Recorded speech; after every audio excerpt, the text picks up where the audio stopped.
Hey everybody, welcome back to my another video. So let's talk about how to fix Life360 data saver mode problem. So to fix this issue, you can start by turning off the low power mode. Just drag down the control center from the top of your screen and make sure that the low power mode is toggled off. Now the next, what you can do is go to your device settings and then go to general. Now once you go to general, go to background app refresh. Now scroll down to find Life360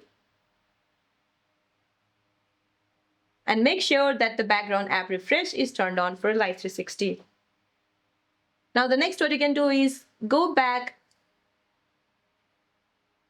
and then search for location and services. Now scroll down to find Life360 and make sure that the location access is set to always and the precise location is turned on. So that's it for this video, guys. I hope this video helped you. See you in my next one.